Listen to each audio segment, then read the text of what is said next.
Sebelum pelaksanaan syuting podcast ini, para narasumber dan host sudah melaksanakan proses antigen.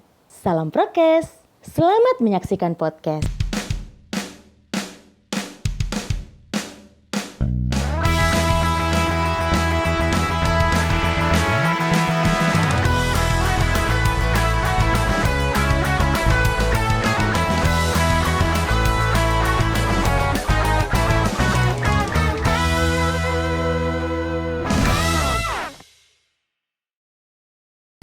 Mas Eko.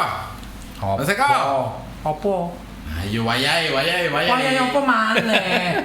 Podcast sesi 2. Iya. Oke. Sorry. Oke. Lali. Oke. Kita masih di Ayo podcast Mas, monggo Mas. Temanya Iya. apa Mas? ya. Temanya masih sama. Heeh.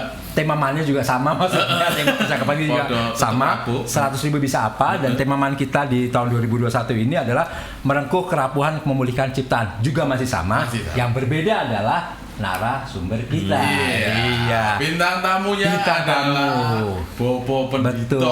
Kalau Yang ini, kedua Mas. sekarang ya, hadir di tengah-tengah kita Pak Samuel. Bobo Pendito. Udah nggak asing lagi buat kita. Halo Pak Samuel, apa kabar? Anda asing buat saya. Emang ini orang aring, Pak. Iki. Ada ditanya, gimana kabarnya asing? Ya udah, sesama orang asing Pak. Iya. Di negeri asing.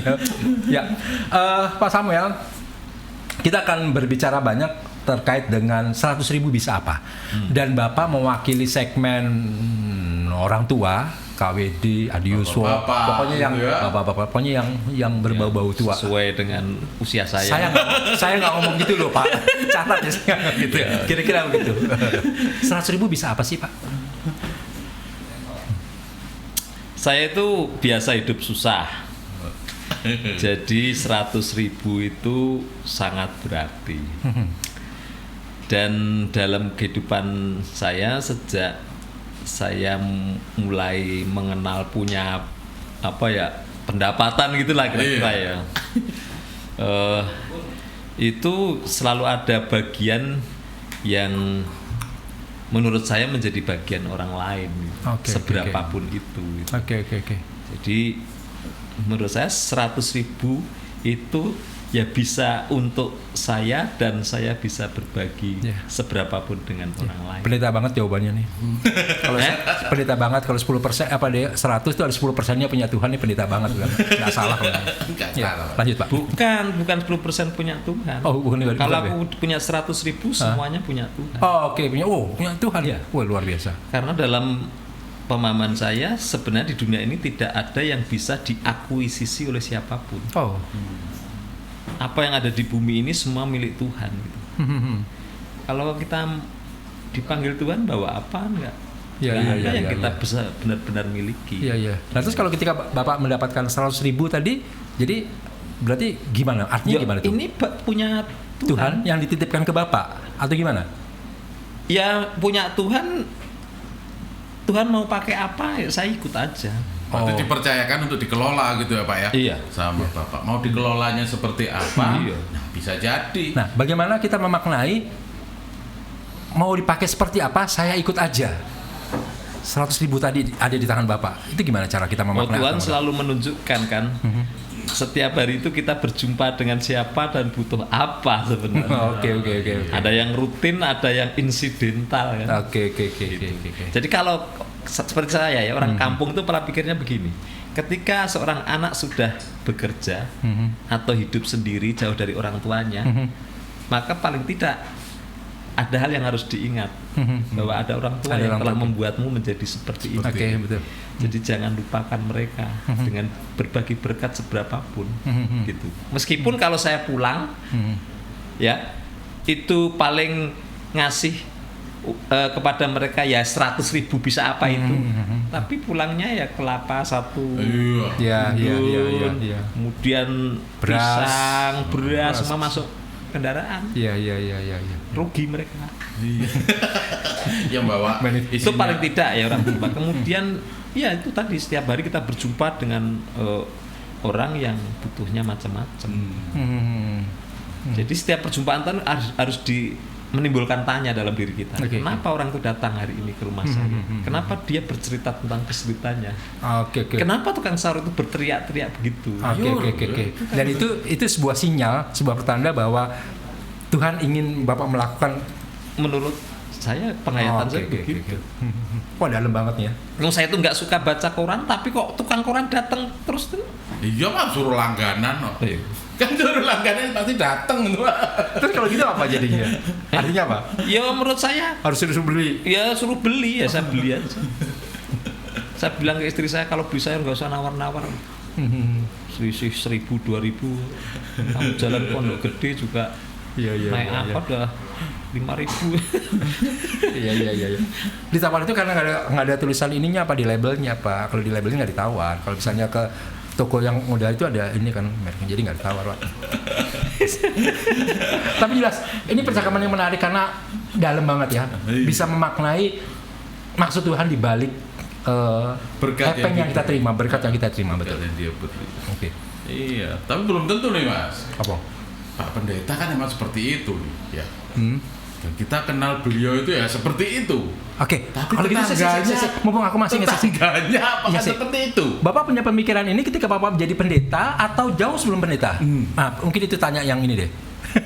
Pemikiran barusan ya, yang saya jujur buat saya itu sesuatu yang menarik. Kalau saya itu ajaran orang tua ya. Oh, ajaran orang tua itu ya. Orang tua saya itu Luar biasa. orang tidak mampu ya. Guru Injil itu hidupnya cuma dikasih makan kan. Jadi untuk anak-anaknya sekolah itu diajarin misalnya pelihara kambing, pelihara ayam. Nanti kalau bayar sekolah itu dijual buat inklunasi SPP dan sebagainya. Gitu. Jadi tapi mereka tuh selalu menunjukkan kepada kami bagaimana mereka berbagi dengan tetangga. Ketika nanam apa berbuah itu nggak pernah dijual, semuanya untuk Ater-ater tangan kiri ya. Oke. Ya kata bapak saya waktu saya kecil, semua yang ada itu tadi yang saya katakan, semua yang ada di dunia ini adalah milik Tuhan. Jadi tugasmu apa? Membaginya kepada siapa Tuhan ingin Kembali membaginya kepada Tuhan. Oke. Kok saya nangkapnya sepertinya beliau dan keluarga ini nggak pernah khawatir ya Mas Eko ya? Apakah seperti itu Pak? Artinya berkat yang saat ini pun saya nggak khawatir untuk saya bagi, gitu kan ya? Apakah memang Bapak atau keluarga Bapak itu memang nggak pernah khawatir atau gimana Pak? Ini saudara. Wah, kalau saya sama istri sama anak-anak sulit untuk khawatir karena kami paling tidak saya itu kan pernah mengalami hidup yang jauh lebih sulit dari ini. Iya. Dan nyatanya sampai bisa di tempat ini. Iya. Dan tetap hidup gitu. Gimana Pak? Manage kok bisa sampai nggak jadi khawatir? Apakah berkat seberapapun itu seperti apa Pak? Iya mungkin karena nggak pernah kekurangan. Selalu cukup Pak. Seperti Kami nggak pernah, saya itu nggak pernah punya sisa apapun di setiap akhir bulan, tetapi juga tidak pernah mengalami sampai kekurangan sesuatu, artinya tidak bisa mengatasi kebutuhan. Kuncinya merasa tidak pernah kurang. Ya. Karena Tuhan pelihara. Iya. Itu yang Jadi luar biasa. prinsip hidup itu gini, kalau pendeta ya, kebanyakan pendeta. Saldo nol. Saldo nol. Jadi manfaatin semua yang ada gitu Pak ya. Saldo nol itu puji Tuhan. Saldo nol puji Tuhan. Kalau minus, saldo minus. Puji Yesus. Kalau plus, buat apa ini? Iya. Segera manfaatkan untuk yang lain. Enggak, tapi menarik apapun itu ya tadi bersyukur aja. Oke. Ya. Iya benar. Aku jadi blank nih buat nanya berikutnya ini menarik ini karena nih jujur aja Bapak Ibu siapapun yang mau menyaksikan podcast ini mungkin sebelum Bapak Ibu mendapatkan pencerahan saya mendapatkan lebih dahulu karena pemahaman yang menarik dan ini nggak akan kita jumpai di ruang ibadah. Kenapa? Karena ada dialog. Tapi ini ya ini mungkin ya, tidak selalu baik untuk dicontoh ya. Artinya kan itu terkesan hidup tidak terencana dan memang saya seperti hidup tidak terencana secara ekonomi. Dulu ya saya bisa menyekolahkan anak itu salah satunya adalah karena waktu itu ada majelis yang punya ide untuk apa namanya ya, semacam asuransi pendidikan atau apa gitu loh. Iya. Dan itu yang memikirkan mereka gitu. Nah suatu saat ternyata bener, begitu anak saya masuk sekolah saya tuh nggak punya apa-apa. Iya, malah. Tetapi karena ada majelis yang punya ide begitu, kesulitan itu teratasi. Tetapi saya tidak memandang bahwa karena majelis hebat ini selesai gitu. Tapi ada Tuhan yang selalu memikirkan saya ternyata gitu. Ternyata tangan Tuhan. Iya, dan menurut saya melalui- itu tidak hanya berlaku untuk pendeta. Iya. Sebenarnya Tuhan itu memelihara kita dan memberi jalan kepada kita itu sama gitu, antara entah itu pendeta, entah itu jemaat atau siapapun gitu. Ya. Saya tertarik dengan Bapak ungkapan ini nggak bagus ya karena ini hidup tidak terencana. Saya kok langsung terbayang di benak saya persembahan janda miskin ya, ketika dia memberikan seluruhnya apa yang dia punya ya. Itu kan seakan-akan habis ini mau makan apa kamu, tapi saya malah mungkin dalam satu hal saya nggak setuju dengan yang Bapak sampaikan ya. Boleh kita beda ya. Nah, tidak, tapi karena itu berangkat dari dia berserah kepada Tuhan bahwa hidupmu akan dipelihara sehingga apa yang ada diberikan semuanya kan itu kan. Bukan begitu, Pak? Tenang Mas Eko, tahan dulu. Sabar dulu, mau jawab ya. Iya, Pak Sam sebenarnya udah punya banyak Oke. tuh. Tapi secara Tahan dulu ya. teologisnya, secara pengalaman beliau, pasti banyak ya. Oke, sip. Gak berasa toh? Betul. Kita menarik. makanya nanti kita break dulu nih. Oke, Kita iya. setelah yang satu ini.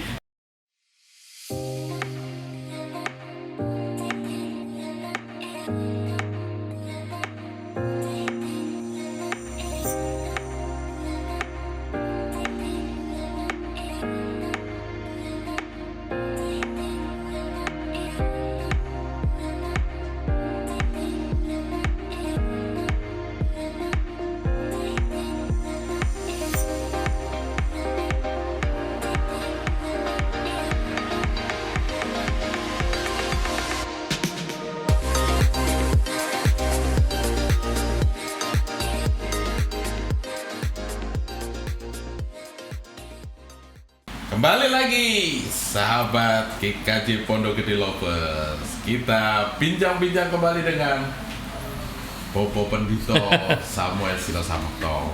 Kembali mengulas lagi, Ya. Mas Eko. Terima kasih. Janda miskin tadi. Ya. Bikin penasaran. Jadi ya dikaitkan dengan hidup yang tidak terencana ya. Kalau dikaitkan dengan persembahan janda miskin tadi, mungkin Bapak bisa langsung. Ya, janda miskin yang memberi Persembahan 2 peser, Dua ya. peser, Iya. ya. 2 peser itu kan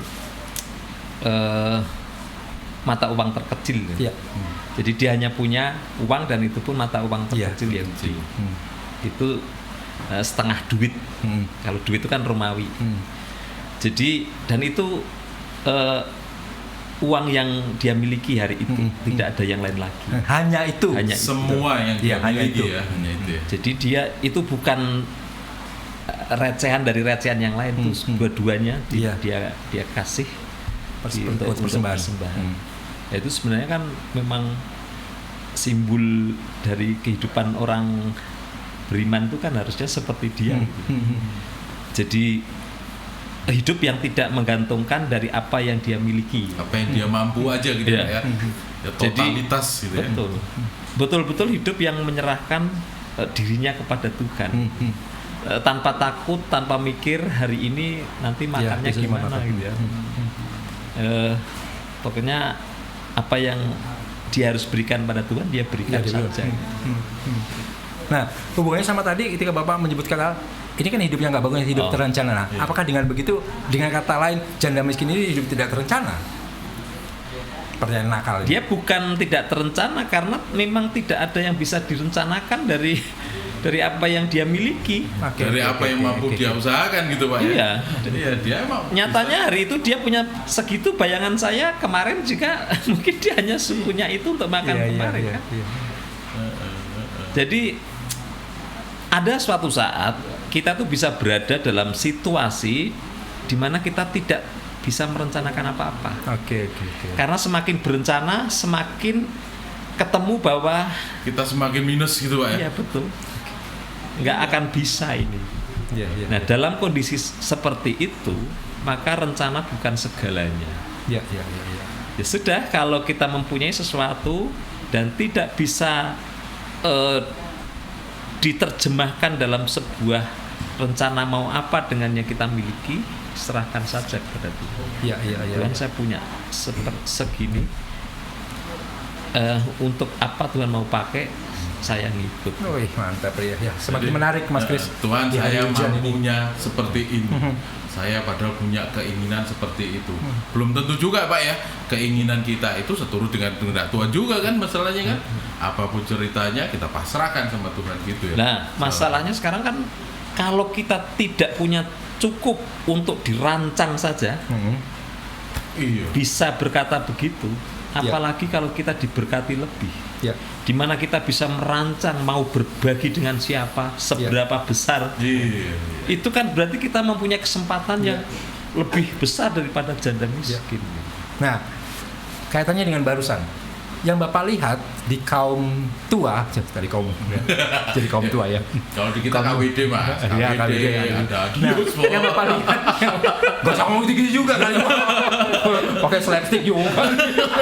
Kesannya kelihatan ubahnya gitu. Nah, yang Bapak lihat orang-orang kaum tua pada pasti udah mapan dan segala macam, itu banyak yang melewatkan kesempatan ketika dia bisa melakukan atau dia bisa menjadi berkat tapi tidak mengambil bagian atau gimana, atau yang Bapak lihat selama ini.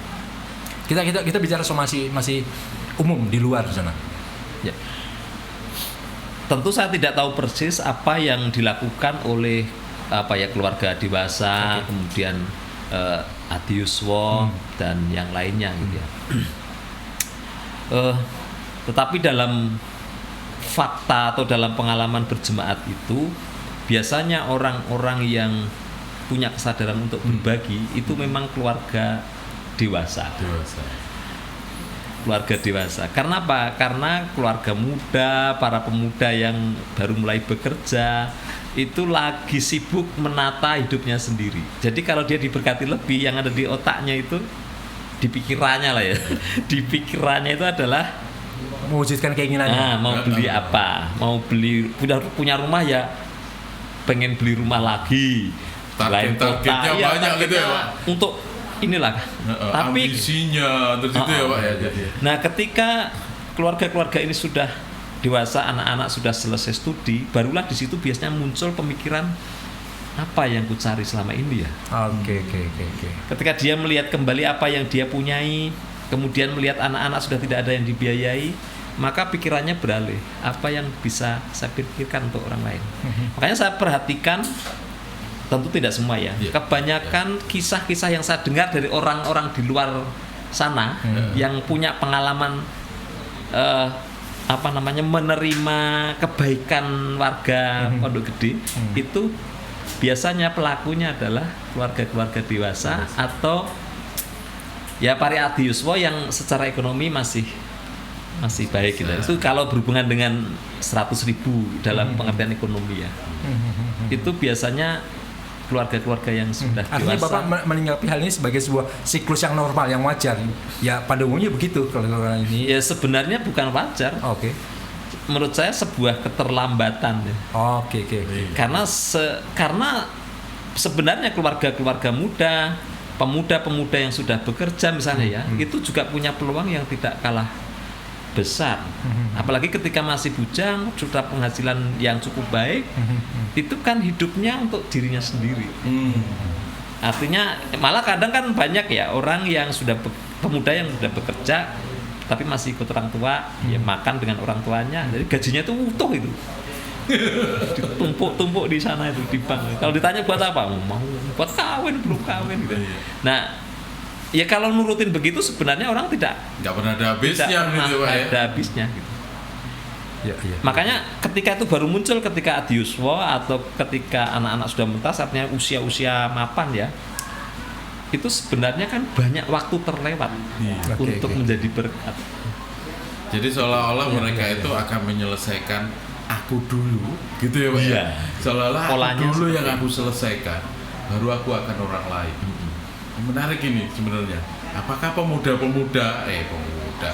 orang-orang dewasa kita sebenarnya yang sudah mulai mapan, mulai berpikirnya, pola pikirnya seperti itu gitu kan ya. Apakah memang aku harus selesaikan diriku sendiri dulu atau memang dari awal harusnya enggak seperti itu gitu Pak ya. Harusnya aku harus menyelesaikan bersama-sama dengan orang lain gitu Pak ya. Iya, kita kan dididik sejak sekolah minggu untuk berbagi itu. Iya. Sejak anak-anak loh. Nah, Dan terus- kita terbiasa hidup dengan berbagi. Iya, Jadi iya. komunitas Kristen itu kan sebenarnya komunitas berbagi. Oke, sekarang menarik lagi. Kalau misalnya ada orang nggak berbagi atau gimana, mungkin bukan letak permasalahannya. Kira-kira di bagian mana yang perlu diperbaiki? Kalau sampai pada artinya ada masa di mana fase dia terlambat gitu kan, loh kamu kemarin kan harusnya berbagi itu tetap apapun yang kamu lakukan masih tetap bisa berbagi. Contohnya janda miskin atau segala macam, pokoknya ya emang berbagi itu dasar kita karena kasih kan. Nah kira-kira kalau sampai ada orang Kristen yang terlambat berbagi atau belum bisa berbagi, intinya. Dan kembali lagi kalau bicara berbagi itu pasti bicara tentang Kerelaan. rupiah. Rupiah ada dan rupiah gitu kan Pak ya. Kira-kira gitu.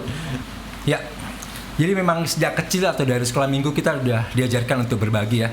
Ya. Oke Ya. Mas Eko. Oke, Mas Chris. Artinya kita sudah bahas nih tentang ada apa yang ada di luar. Kita akan cari tahu apa yang ada di Pondok GKJ Gede. Pondok Gede. GKJ Oke, Pondok Gede. sip. Tapi setelah segmen berikutnya. Oke, kita akan ketemu lagi di segmen berikutnya. Oke.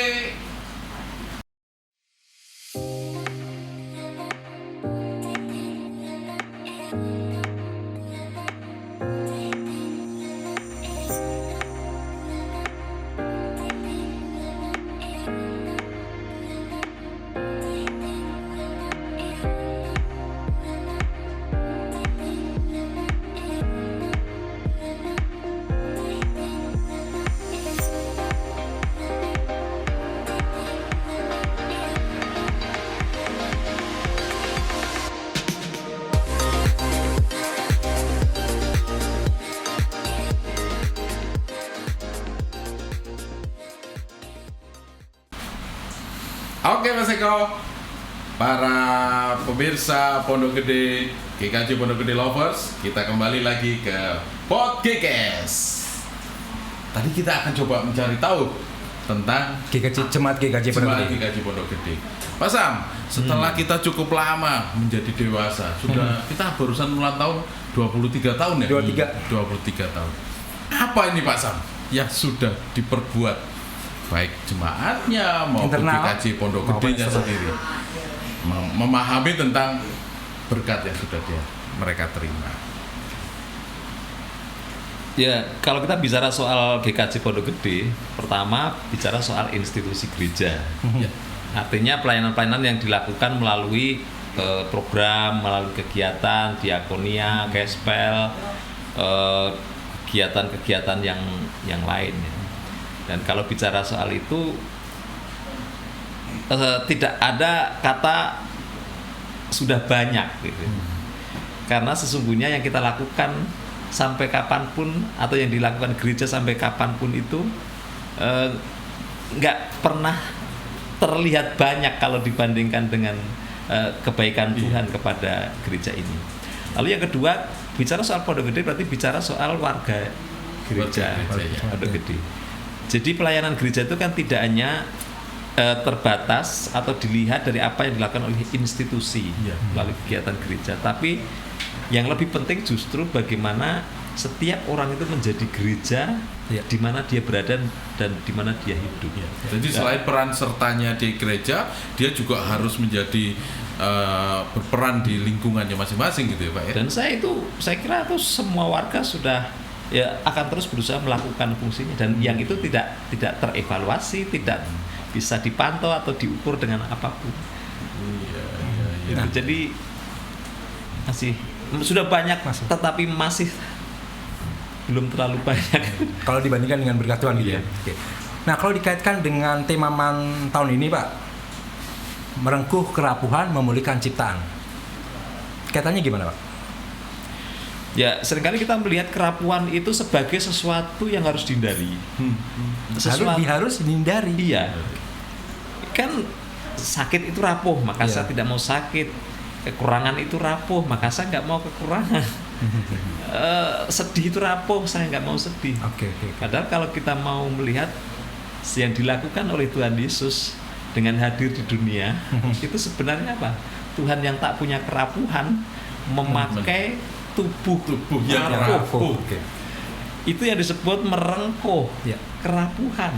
Jadi Tuhan bukan hanya peduli pada orang rapuh, tetapi Tuhan merapuhkan dirinya supaya tahu rasanya kerapuhan manusia itu Ya. seperti apa. Dan mudah dipahami sama orang yang rapuh Ya. gitu Pak ya. Ya. Artinya orang bisa mempelajari langsung gitu ya, Ya. melihat Tuhannya, oh iya.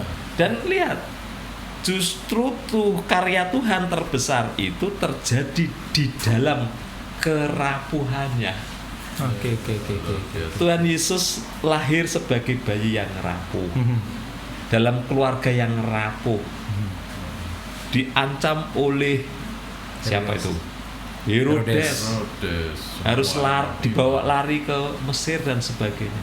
Kemudian Tuhan Yesus dikecam di sana sini tanpa ada kesalahan yang dibuat, dan puncaknya Tuhan Yesus akhirnya disalibkan Ya. dalam kerapuhannya. Tetapi justru dalam titik rapuh yang paling rapuh, di situ keselamatan terjadi. Nah, itu refleksinya apa? Refleksinya adalah bahwa ternyata di tengah-tengah kerapuhan itu justru ada cinta dan kasih yang sangat besar yang kita bisa bagikan atau lakukan Bisa kepada orang wujudkan, lain. ya. Iya. Oke. Pernah lihat acara TV? Acara apa itu Pak? Jangan. Tolong. Berbagi. Tolong. Siapa biasanya yang bersedia menolong? Bukan orang-orang yang kuat, Iya. bukan orang-orang yang hebat, tetapi orang yang dirinya sendiri kekurangan, tetapi dia mau berbagi. Dan kita yang lihat saja, melihat itu maknanya kan luar biasa. Iya. Gimana dalam kerapuhan dirinya dia malah masih bisa memikirkan orang lain, seolah-olah orang lain itu lebih memerlukan. Iya. Jadi dia memandang bahwa walaupun aku rapuh, ada orang lebih rapuh yang aku harus bisa tolong untuk ya setidaknya tidak serapuh yang dia lihat gitu kan ya Pak ya. Artinya dia berbagi dengan segala sesuatu yang dia miliki, supaya bukan berarti orang itu lebih dari dia, tapi paling enggak ada keseimbangan gitu ya. Itu masih menarik ya Mas Eko. Iya. Nah, apakah jemaat di tempat kita ada halangan untuk menuju ke sana, Pak? Atau memang ya kalau kita lihat sih, saya yakin jemaat Pondok Gede itu luar biasa. Mereka sih sangat senang berbagi, melihat orang lain dengan ini. Ada apa ya? Ada celah apa yang seharusnya harus kita tembel untuk kita berbagi kasih dengan mereka gitu, Pak? Ya. Pertama, kita sekarang kan sedang menghadapi kesulitan yang sama ya, semua ya. Baik orang Kristen maupun tidak, Ya, semua. siapapun mengalami hal yang sama. Jadi sekarang ini sebenarnya suatu kesempatan atau sebuah ujian. Apakah dalam situasi di mana semua orang merasa rapuh atau dalam posisi rapuh, kita masih bisa melihat kerapuhan orang lain untuk kita rangkul gitu, sehingga si rapuh merengkul yang rapuh akan menjadi kuat. Kita menguatkan orang lain, tetapi juga kita dikuatkan oleh orang lain. Ketika orang senang, bertemu orang senang, lalu saling berangkulan, senangnya bertambah. Tapi mungkin sedikit. Tetapi ketika orang rapuh bertemu dengan orang rapuh, saling berpelukan, bergandengan, saling menguatkan, itu hasilnya itu luar biasa. Iya. Orang kena COVID bertemu dengan orang kena COVID, saling bercerita. Itu kekuatannya luar biasa. Iya. ketimbang pendeta sehat menasihati orang COVID. Ada Pak orang COVID yang sudah pernah COVID, ketemu sama orang COVID, tapi nggak pernah cerita ya Pak. Iya. Pengalamanmu kan pernah bagaimana ngobrol sesama orang COVID. Kayak Balik lagi topiknya ke sini. Bukannya ke narasumber ini. Iya. Menarik sekali. Benar itu Pak. Jadi bicara soal merengkuh kerapuhan itu nggak melulu mereka yang kuat ya. Mereka kuat yang sehat, tapi yang rapuh, mereka yang rapuh pun bisa dan itu dahsyat efeknya ya, karena dia bisa melihat kebaikan dari yang biasa. Dan Ya. mungkin juga jangan menunggu sampai rapuh mungkin Mas. Itu akan jadi lebih baik gitu Pak ya. Dihindari kok tadi kalau Kalau kita misalnya nggak sampai rapuh dulu sudah bisa menggandeng orang yang rapuh kan hasilnya mungkin akan jadi lebih bagus gitu ya Pak ya. ya. Nah itulah mungkin ya pandangan saya. Kalau seandainya jemaat Pondok Gede ini bukan hanya orang yang rapuh, tapi banyak orang yang sebenarnya kuat mencoba merangkul yang rapuh, mungkin hasilnya akan jauh lebih cepat untuk memulihkan yang rapuh. Saya sudah pernah ke poinnya dari percakapan yang menarik pada saat ini, Mas Kris. Kalau menurut saya kita sudahi saja mungkin ya. Sudah cukupnya. Kira-kira sedih ya, gitu Pak Samuel. Tapi sebelum kita mengakhiri percakapan kita, mungkin ada hal yang ingin Pak Samuel sampaikan terkait dengan percakapan kita atau bebas. Ya. Yang pertama 100.000 bisa apa? Jawabnya tergantung siapa yang mengatakannya. Siapa yang mengatakannya? Ya, maksudnya gini ya. Bagi orang yang biasa punya jauh lebih banyak dari 100.000, mungkin bisa berpikir 100.000 saya tidak bisa apa-apa. Bingung saya. Ya. Kalau ada 1 miliar itu saya baru tahu apa yang harus saya perbuat itu. Tetapi bagi orang yang terbiasa kekurangan, 100.000 bisa apa? Itu akan membuat banyak khayalan di pikirannya. 100.000 saya bisa apa saja. Nah, sebenarnya bukan masalah nilai 100.000, tetapi sebenarnya ini kan pertama, bagaimana kita menggunakan kalimat itu. Apakah kita masih bersyukur dengan 100.000 dan masih bisa berpikir untuk berbagi dari yang hanya 100.000 itu? Atau kita menganggap itu terlalu kecil sehingga jangankan untuk berbagi, dimakan sendiri saja masih kurang. Dan akhirnya tidak berarti apa-apa. Artinya pertanyaan 100.000 bisa apa itu mengingatkan kita pada kerapuhan kita sekarang. Yang kita rayakan dalam Natal ini. Natal mengingatkan kita Tuhan Yesus hadir dalam kerapuhan manusia, dan dengan cara dia merapuhkan dirinya sama seperti kita, bukan untuk binasa bersama dengan manusia yang rapuh, tetapi untuk menolong manusia yang rapuh melalui kerapuhannya, yaitu dengan merelakan dirinya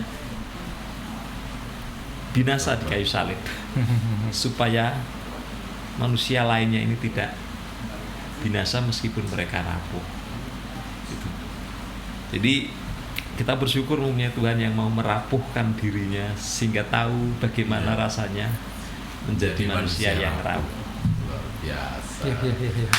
Pas banget ya kalau gitu ya tema ini ya. Pas banget Pak. Tema MAN 221 ini ya. Iya, kita jadi sadar bahwa kita rapuh dan kita harus merangkul pula untuk orang-orang yang rapuh supaya tidak menjadi rapuh. Tuhan Yesus yang memberikan contoh sendiri. Luar biasa Mas Eko.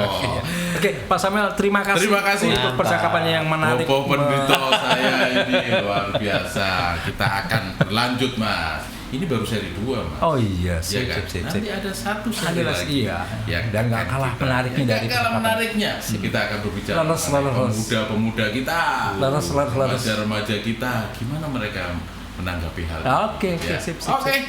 Baik, GKJ Lovers, kita akan bertemu kembali di sesi berikutnya di GKJ Podcast. Podcast sesi yang ketiga. Podcastnya GKJ Pondok Gede. Podcastnya GKJ Pondok Tetap Gede. bisa Tetap terus. stay tune di channel ini.